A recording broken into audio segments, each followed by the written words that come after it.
오늘 우리가 함께 살펴보고자 하는 말씀은 믿음의 장이라고 불리는 히브리서 11장, 그 중에서 많은 믿음의 선진들이 나오는데 그 중에서 두 사람, 아벨과 에녹을 우리가 살펴보고자 합니다. 이 세상의 모든 인간은 모두 믿음을 가지고 있다라고 볼 수가 있습니다. 믿음은 종교인들에게만 있는 것이 아닙니다. 종교가 있든 없든 상관없이 믿음은 모든 인간의 삶을 지탱하는 중요한 부분이라고 할 수가 있습니다. 어떤 근거로 이렇게 말할 수 있는 것인가요? 우리의 삶이 어떻게 믿음으로 지탱되고 있는지 실제적인 예를 하나 들어보겠습니다. 이곳 토론토에서 병원에 가면 이민자들이 모여 사는 동네라서 그런지 정말 발음하기도 힘든 이름을 가진 의사들을 종종 만나게 됩니다. 그래서 저 같은 경우에도 카디올로지스트 만나면 이제 참 그 이름을 제가 이렇게 발음이 힘들어요. 그래서 그냥 Sir 이렇게 그렇게 그냥 넘어가요. 네, 의사들 대부분 악필이잖아요. 그래서 의사가 써준 처방전에 뭐라고 썼는지 읽으려 해도 도저히 알아볼 수 없는 경우가 많습니다. 처방전을 받았으면 어딜 갑니까? 약국에 가죠. 그리고 약사에게 처방전을 줘야 합니다. 근데 약사를 평상시 알고 지냈습니까? 그렇지 않습니다. 이름도 알지 못하고 대화 한번 나눠보지 않은 생면부지의 사람에게 처방전을 건네주고 약을 받는 겁니다. 이것도 한번 생각해 보세요. 약 이름 제대로 알고 그 약이 우리 몸에서 어떻게 작용하는지 충분히 숙지한 채 약을 복용하는 사람들이 얼마나 되겠습니까? 그렇게 하는 사람 거의 없을 겁니다. 귀찮아서라도 그렇게 하지 않을 겁니다. 자, 그렇다면 여러분은 약을 먹습니까? 안 먹습니까? 의사를 개인적으로 만나본 적 없어요. 약사도 처음 봅니다.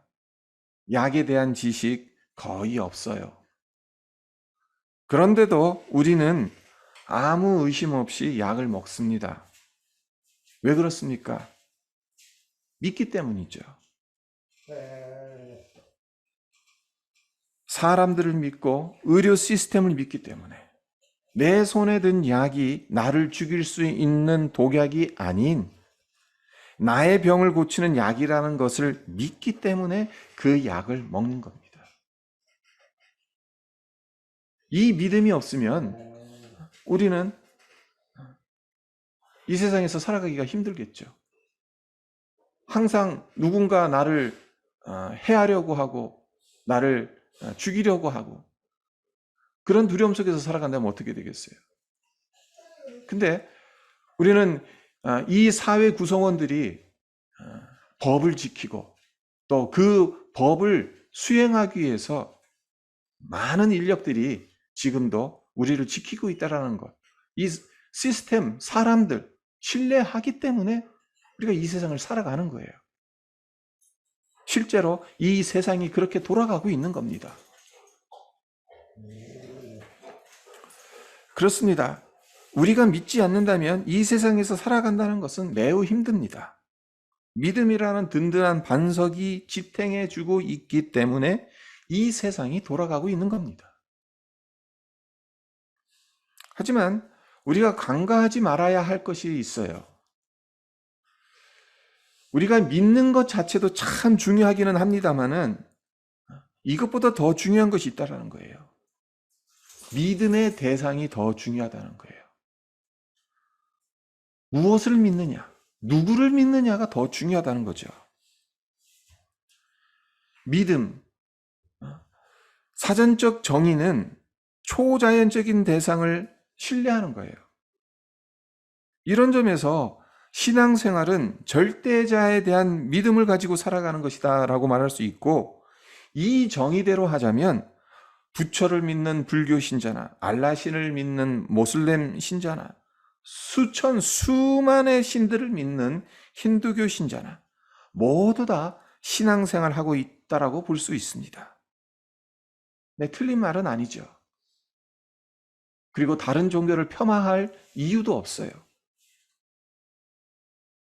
근데 참 재밌는 것은 동남아시아 어느 나라에 가면 아주 특이한 방법으로 기도를 하고 또 특이한 방법으로 응답 여부를 확인한다고 합니다. 어떤 방법인가 하면, 그러니까 내 소원하는 게 있어요. 내 기도 제목이 있어요. 그것을 종이에다 적습니다. 종이에다 적어서 돌에다 말아요. 그리고 이제 한 10m쯤 떨어져 있는 우상에게 던져요. 그래서 이 내가 던진 돌이 우상에게 맞으면 기도가 응답된 것이고, 이 돌이 우상에게 안 맞으면 기도가 응답되지 않는 것이다라고 여기는 거예요. 자, 그렇다면 내가 던진 돌이 우상에게 가서 맞지 않으면 어떻게 하겠습니까? 내 기도 응답되지 않는구나. 내 소원 이게 응답되는 게 아니구나 하고 포기하고 돌아갑니까? 그렇지 않다는 거예요. 다른 종이에 써서 다른 돌에 싸서 던진다는 거예요. 언제까지? 맞을 때까지. 이렇게 하는 이유가 무엇이겠습니까? 그렇게 해서라도 나의 기도가, 나의 소원이 응답되었다는 위안을 얻으려 하는 거죠. 세상 사람들은 이렇게 말합니다. 예수를 믿든 부처를 믿든 알라를 믿든 그것이 뭐 그리 중요하냐? 믿음 자체가 중요한 게 아니냐? 지극정성으로 믿으면 다 통하는 거 아니냐? 하지만 과연 그렇습니까? 믿음 자체가 믿음의 대상보다 더 중요한 것이겠습니까? 성경은 그렇게 말하지 않는다라는 것을 우리는 알아야 합니다. 성경은 믿음 자체보다 믿음의 대상을 더 중요하게 여겨요. 누구를 믿느냐는 것이 더 중요하다고 성경은 분명하게 말합니다. 자, 가장 확실한 예를 하나 들어보겠습니다. 이스라엘 백성들 왜 하나님께 징계를 받았죠? 어찌하다가 북이스라엘 왕국, 남유다 왕국 둘 다 이방 나라에 의해서 멸망당한 겁니까? 믿음이 없어서인가요? 아니에요. 그들에게 늘 믿음이 있었어요. 하나님을 향한 믿음, 우상을 향한 믿음이라는 차이점이 있었을 뿐이지 항상 그들에겐 믿음이 있었어요. 이스라엘의 역사가 우리에게 제시하는 교훈이 무엇이겠습니까? 믿음은 믿을 만한 대상을 믿어야 가치 있는 것이지, 믿을 만한 가치가 없는 대상에게 믿음을 둔다면 그것만큼 어리석은 것이 없다는 것이에요. 이스라엘 백성들이 열심히 믿음 생활을 했다니까요. 우상에게. 네, 믿는다고 다 같은 믿음이 아닙니다. 하나님을 믿는 믿음과 우상을 믿는 믿음은 엄연히 다릅니다. 그렇다면 하나님을 믿는 우리의 믿음, 구체적으로 어떠해야 될까? 우리는 하나님을 믿습니다. 예수님을 믿어요. 그러면 그것으로 다 되는 것입니까? 오늘 함께 읽은 히브리서 11장, 그리고 창세기 4장과 5장,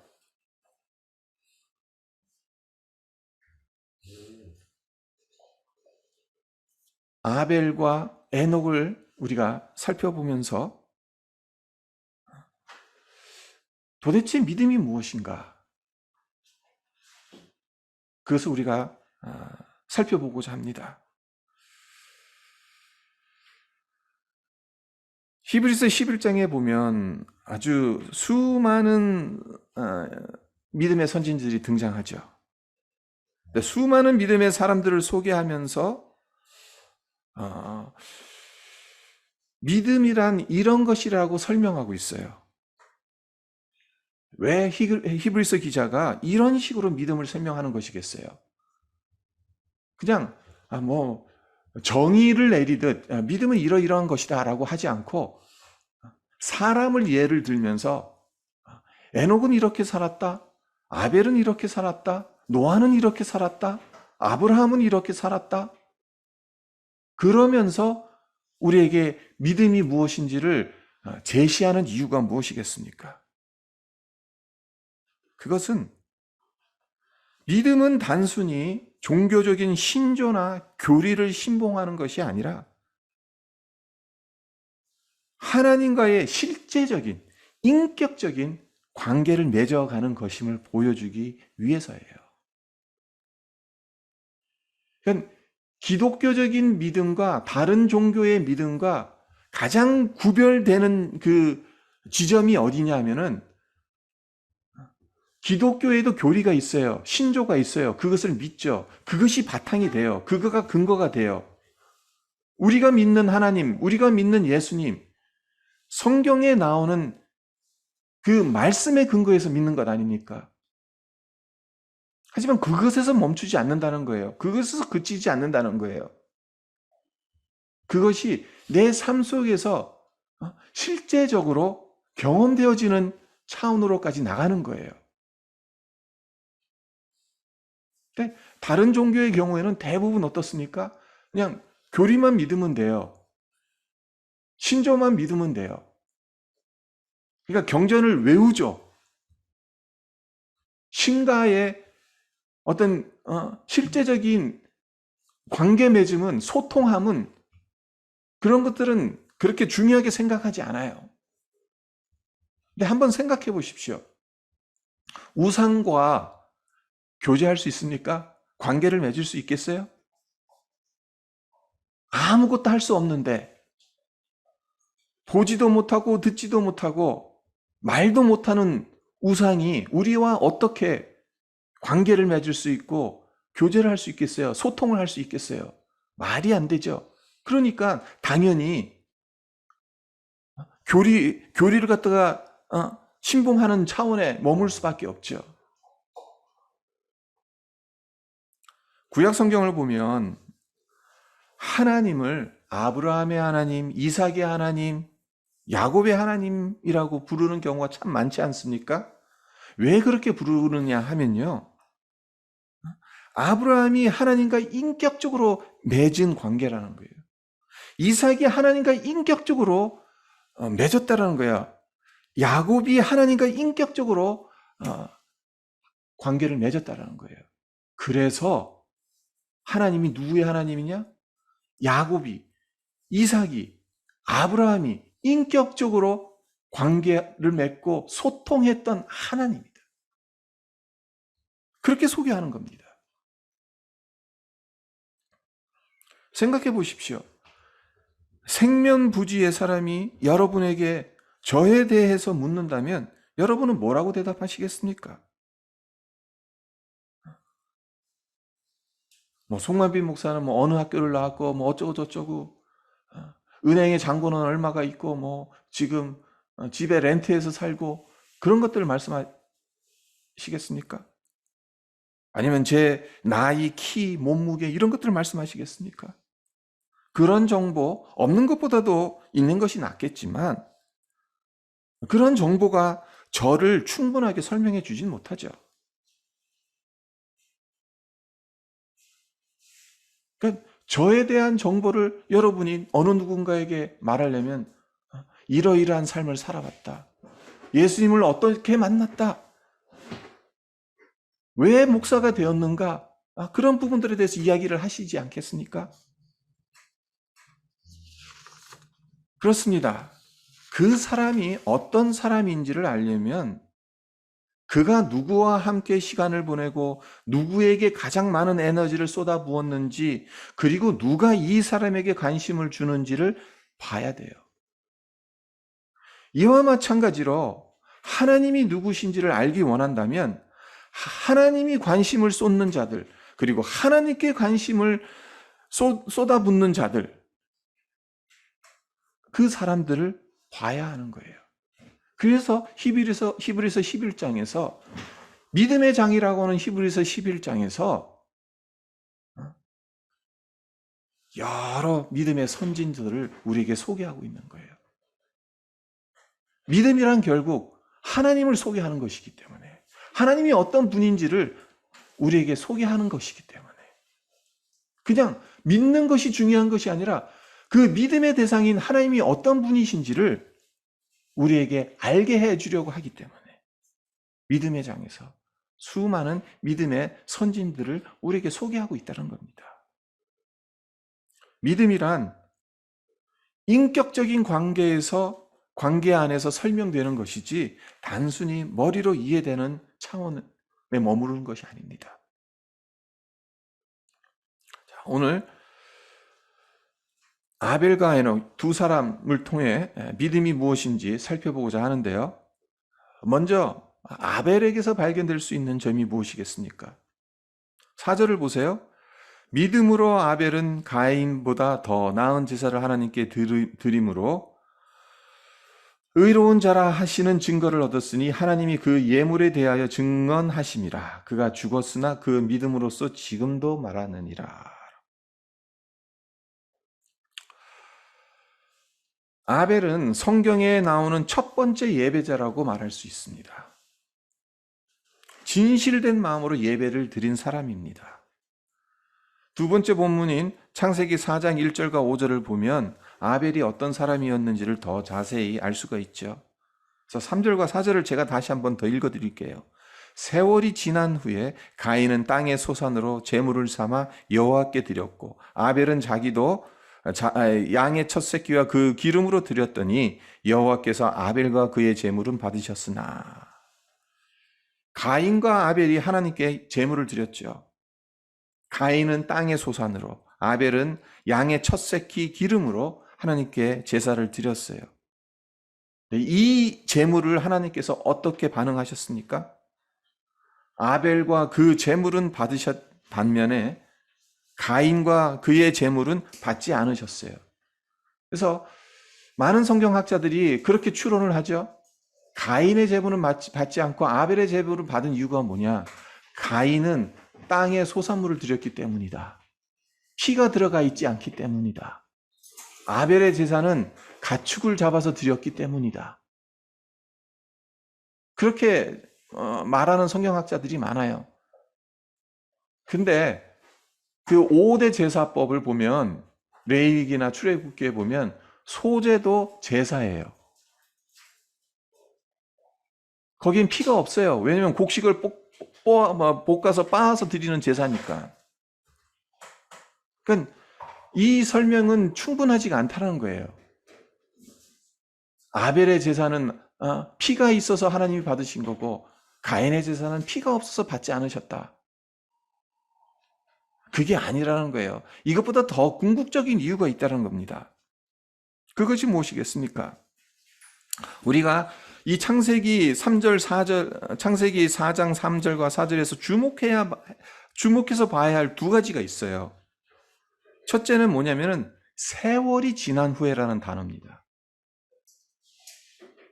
자, 아담과 하하가 가인과 아벨을 낳았어요. 그리고 세월이 흘러간 거예요. 근데 1년이 흘렀는지 5년이 흘렀는지 10년이 흘렀는지 그 당시 사람들은 막 700년, 800년, 500년, 600년 이렇게 살았으니까 100년이 흘렀는지 얼마의 시간이 흘렀는지 우리는 알 수가 없어요. 그리고 왜 시간이 흐른 후에 제물을 드렸는지 그 이유도 알 수가 없어요. 하지만 어쨌든 가인과 아벨이 제물을 드렸어요. 아마도 아버지, 어머니, 아담과 하와가 하나님께 제사를 드려야 한단다. 그래서 어느 정도 장성한 후에 그러니까 세월이 흐른 후에라는 것은 어느 정도 장성하고 이제 머리에 뭐가 들어서 자기 생각으로 뭔가를 할 수 있는 나이. 그렇게 아마 우리가 추정할 수가 있겠죠. 그때 제물을 드렸어요. 세월이 흐른 후에 제물을 드렸어요. 그런데 하나님께서 아벨은 제물은 받으시고 가인의 제물은 받지 않으셨다는 거예요. 그리고 또 두 번째 중요한 점이 있어요. 그것이 무엇이냐면 하나님께서 아벨의 제물을 받으실 때 제물만 받으신 것이 아니라 아벨도 받으셨다고 하죠. 가인의 제물을 받지 않으셨을 때 가인의 제물을 받지 않으셨을 뿐만 아니라 가인도 받지 않으셨다라고 말씀하세요. 이 말씀이 참 중요합니다. 세월이 지난 후에 이 말에 담긴 의미는 흘러간 시간 동안 아벨은 실제적으로 제물을 가지고 제사를 드려본 적이 한 번도 없지만 삶으로 하나님께 제사를 드렸다는 거예요.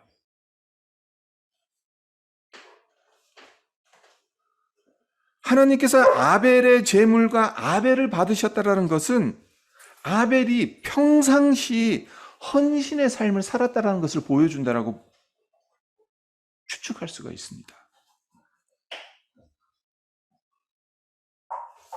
믿음이란 결국 삶이라는 이야기입니다. 하나님께서 아벨의 제물을 받으셨던 것은 그가 평상시 하나님을 전심으로 믿고 예배를 드렸기 때문이다라고 볼 수가 있는 거예요. 그와 반면 가인은 평상시 하나님을 믿지 않았기 때문에 그러다가 부모가 하나님께 제사 드려야 돼. 그러니까 마지못해서 흉내만 낸 거예요. 그러니까 하나님께서 그의 제물을 받지 않으셨던 거예요. 우리는 이 점을 분명하게 볼 줄 알아야 합니다. 믿음은 추상적인 것이 아닙니다. 삶에서 내 자신을 드리는 매우 구체적인 것이에요. 바라기는 세월이 지난 후에 하나님께 드린 그 무언가가 평상시 우리 자신을 날마다 드렸기 때문에 하나님께서 기쁘게 받으실 수 있기를 바라요. 어느 날 갑자기 세월이 지나고 난 다음에 그냥 하나님 앞에 하나님 저 이거 드려요. 하나님이 받으시긴 받으실 것 같아요. 하지만 기쁜 마음으로 받으실까? 평상시에 항상 하나님 앞에 나아가서 내 삶이 이러이러하다라고 고백하고 또 소통하고 대화하고 그렇게 살갑게 하나님과 관계하면서 지내다가 하나님 저한테 이렇게 좋은 것이 생겼네요. 하나님께 드리고 싶어요. 드리는 거하고 평상시 아무런 대화도 안 하고 소통도 안 하고 내 마음대로 살아가다가 이렇게 살면 안 되겠네. 내 마음에 어떤 죄책감이 들어서 하나님 앞에 뭔가를 드린다. 그것도 사실 대단한 거죠. 그렇게 하지 못하는 사람들이 많으니까. 하지만 하나님이 어떻게 생각하시겠냐는 거예요. 하나님의 마음이 어떻겠냐는 거죠. 또 두 번째로 살펴볼 인물 에녹입니다. 에녹이 받은 증거가 무엇입니까? 하나님을 기쁘시게 하라는 자라는 증거입니다. 그래서 5절 히브리서 11장 5절 하반절을 보시면 그는 옮겨지기 전에 하나님을 기쁘시게 하는 자라 하는 증거를 받았다라고 히브리서 기자가 우리에게 말하고 있어요. 창세기 5장 21절에서 24절 제가 다시 한번 읽어드릴게요. 에녹은 65세에 무드셀라를 낳았고 무드셀라를 낳은 후 300년을 하나님과 동행하며 자녀들을 낳았으며 그는 365세를 살았더라. 에녹이 하나님과 동행하더니 하나님이 그를 데려가심으로 세상에 있지 아니하였더라. 에녹이 언제 죽었습니까? 질문 자체가 잘못됐죠. 에녹은 죽지 않았습니다.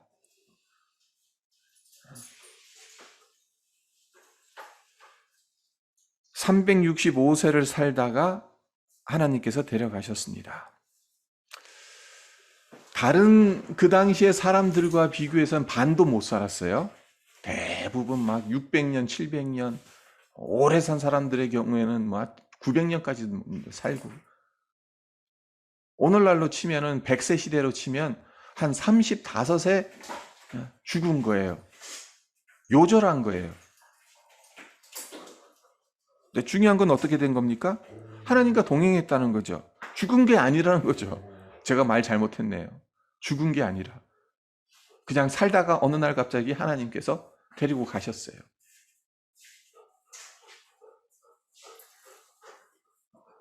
네, 하나님과 동행한 그 기간이 얼마라고 말합니까? 300년이라고 해요. 그리고 무두셀라를 낳고 난 이후 300년이라고 해요. 65세에 무드셀라를 낳고 365세에 곧바로 하늘로 옮겨짐을 받았으니까 300년 동안 하나님과 동행했어요. 하나님과 동행했는데 무드셀라를 낳은 후 300년을 동행했다고 하니까 무드셀라를 낳은 사건이 에녹에겐 특별한 의미를 지녔다라고 볼 수 있겠죠. 무드셀라라는 이름엔 여러 가지 뜻이 있습니다. 가장 먼저 문자적으로는 창을 던지는 자라는 뜻이에요. 1차적인 의미는 창을 던진다. 무드셀라가 가지고 있는 의미입니다. 근데 이 의미가 어떻게 확장되냐 하면 창을 던지는 자, 한마디로 무사라는 거죠. 군인이라는 거예요. 힘센 사람이라는 거예요. 그러니까 마을에서 가장 힘센 사람이라는 의미로 이 의미가 확장이 돼요. 근데 가장 힘센 사람이 죽게 되면 어떻게 되겠어요? 그 마을을 보호해 줄 사람이 사라지게 되는 거니까 적들에게 멸망당하기 쉽겠죠. 용사가 죽었으니까 그 소식을 들은 주변에 적들이 쳐들어와서 이제 이때가 기회다라고 마을을 침략하지 않겠습니까? 그래서 무드셀라라는 이름에 심판이 임한다라는 의미가 덧붙여집니다. 그러니까 창을 던지는 자에서 시작해서 힘이 가장 센 자로 의미가 확장되고, 이 힘이 센 자가 죽게 되면 우리 마을에 멸망이 온다, 심판이 임한다, 그런 뜻으로까지 확장이 되는 거예요. 근데 재미있는 것은 창세기의 족보를 잘 계산해 보면요, 무드셀라가 죽은 해가 노아 600년, 즉 홍수가 있었던 해라는 것을 우리가 발견할 수 있습니다. 그러니까 무드셀라가 죽었던 해에 홍수의 심판이 실제로 임했던 거예요. 그러니까 무드셀라의 이름의 뜻대로 무드셀라가 죽으니까 실제적으로 심판이 임해졌어요.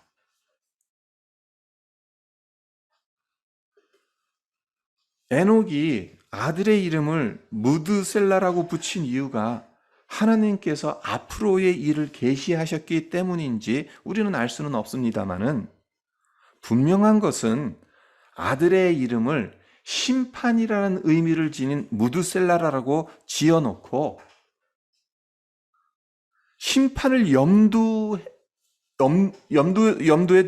두면서 하나님을 기쁘시게 하는 삶, 하나님과 동행하는 삶을 살아갔다는 거예요. 이 아들 무드셀라가 죽으면 하나님의 심판이 임할 것이라는 것을 하나님의 계시를 받았는지 아마 그랬을 것 같아요. 그래서 무드셀라를 낳고 나서부터는 에녹의 삶이 완전히 변한 거죠. 내가 어떻게 살아가야 될 것인가? 이 땅에 언젠가 심판이 임하게 될 것인데, 그러면 어떻게 살아가는 것이 정말 잘 사는 길인 것일까? 고민했겠죠. 기도했을 겁니다. 그래서 내린 결론이 하나님과 동행하는 거다.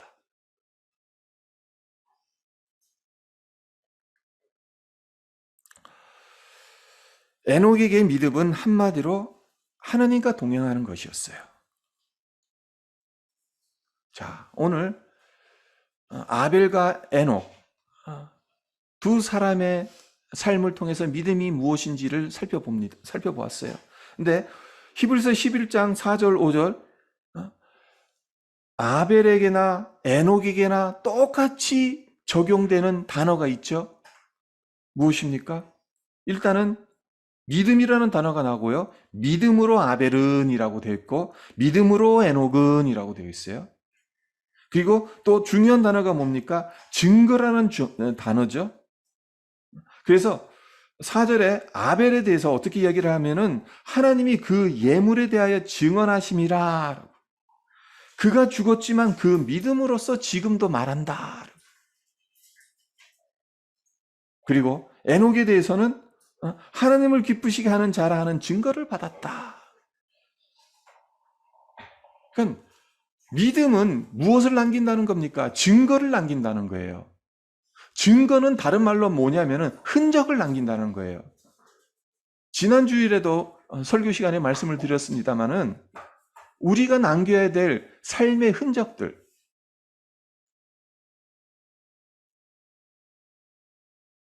믿음은 자연스럽게 흔적을 남기게 돼 있습니다. 자연스럽게 증거를 남기게 되어 있어요.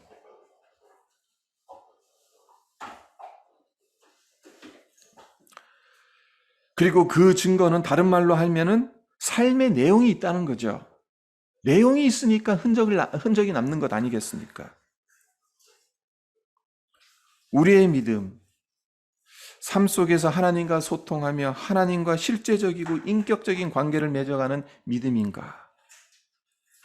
우리의 믿음엔 어떤 증거와 어떤 내용이 담겨져 있는가? 아벨처럼 우리 자신을 드리는 예배와 헌신의 삶, 그 삶을 살아냄으로 말미암아 그 믿음으로 하나님의 살아계심을 증거하고 있는. 그리고 또 에녹처럼 날마다 하나님과 동행하는 삶을 살아. 그래서 하나님을 기쁘시게 하는 자라 하는 증거를 받는다. 서두에서도 말씀드렸던 것처럼 우리가 믿는 믿음은 단순히 교리, 신조, 그것을 외우고 또 그것을 신봉하는 차원이 아니라는 것. 삶 속에서 구체적으로, 실제적으로, 인격적으로 주님과 만나는 그 자리에 나아가는 것. 그것을 지금 아벨이 보여주고 있고 에녹이 보여주고 있다는 겁니다. 그래서 우리가 입술로만 고백하는 어떠한 그런 믿음이 아니라 우리의 머리에만 머무르는 믿음이 아니라 우리의 삶 속에서 실제적으로 드러나고 또 그것이 증거가 되고 흔적으로 남는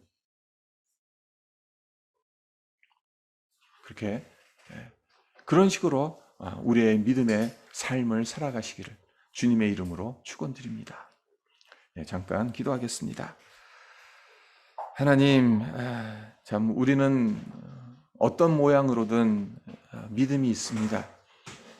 누구를 믿는지 무엇을 믿는지 그 차이가 있을 뿐 이 세상의 모든 사람들 다 믿음이 있습니다. 네, 우리는 어떤 믿음을 가지고 있습니까? 정말 하나님을 믿는 믿음을 가지고 있습니까? 그리고 그 믿음이 단순히 어떠한 교리나 신조를 신봉하는 그 차원이 아니라 우리의 삶 가운데서 실제적으로 또 구체적으로 또 인격적으로 하나님과 소통하며 하나님과 동행하며 내가 하나님께 내 몸을 드리는 가운데서 하나님을 만나는 그러한 믿음입니까? 하나님 오늘 정말 믿음의 선진들을 통해서 우리가 어떤 믿음을 가지고 살아가야 하는지를 하나님 우리가 배웠습니다.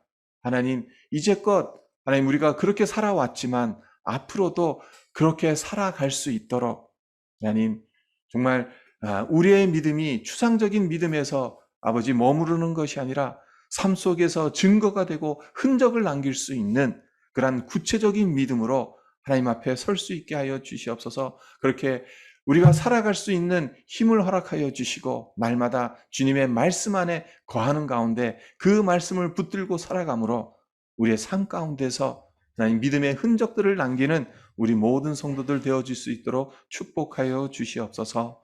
감사드리며 예수님의 이름으로 기도합니다. 아멘.